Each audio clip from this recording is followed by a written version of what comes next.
দিচ্ছি না, আমরা অবশ্যই পরিবর্তনে প্রতিজ্ঞাবদ্ধ এবং এই চেঞ্জ আমরা আনবই। আমরা জিতলেও আনবো, না জিতলেও সর্বোচ্চ পরিমাণ প্রশাসনের কাছে দাবি জানাবো এবং আমাদের যে অধিকার এটা আদায় করে নিব।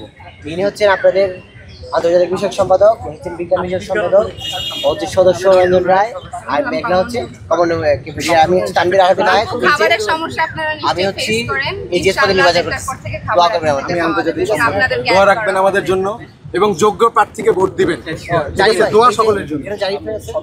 সদস্য কোন প্যানেল, যে প্যানেলটা সিলেক্ট হয়েছে তাদের আশাহত করবে না, ডাকসু হোক কি না হোক বা ছাত্র দল, এই যে প্যানেল দেখছেন এগুলো সব হলো মজলুমদের প্যানেল, যারা বিগত 8-9 বছরে ভিকটিম হয়েছে। আর ছাত্র দলের গণরুম, গেস্ট রুম জোর করে রাজনৈতিক প্রোগ্রামে নিয়ে যেতে হয় না।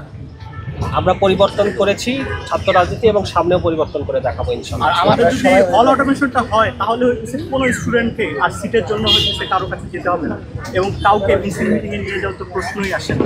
আমাদের জন্য দোয়া করুন, আমরা যেন পরিবর্তন আনতে পারি, আমাদের জন্য দোয়া করুন। সমর্থিত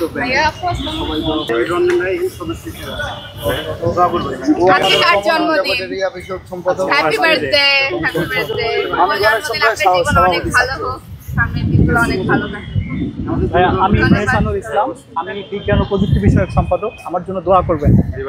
এহসানুল ইসলাম। দায়িত্ব যদি পাই তাহলে কারো খাবারের সমস্যা থাকবে না। দেড়টার পরে ক্লাস, হ্যাঁ আমাদের একটা প্যাকেজ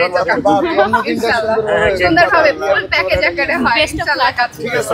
ব্যাংক, একবার টিএসসি, একবার সেন্ট্রাল লাইব্রেরি, একবার ডিপার্টমেন্ট, অনেক দৌড়াদৌড়ি না কম ছিল না।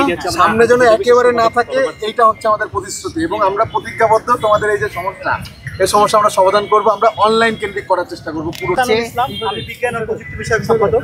আপনারা যেটা নিয়ে হচ্ছে বিভিন্ন মতামত দিচ্ছেন, আমরা একটি ইউনিক স্টুডেন্ট আইডি কার্ড করবো, যেই আইডি কার্ড দিয়ে আর কারো কোথাও কোনো কার্ড বানাইতে হবে না।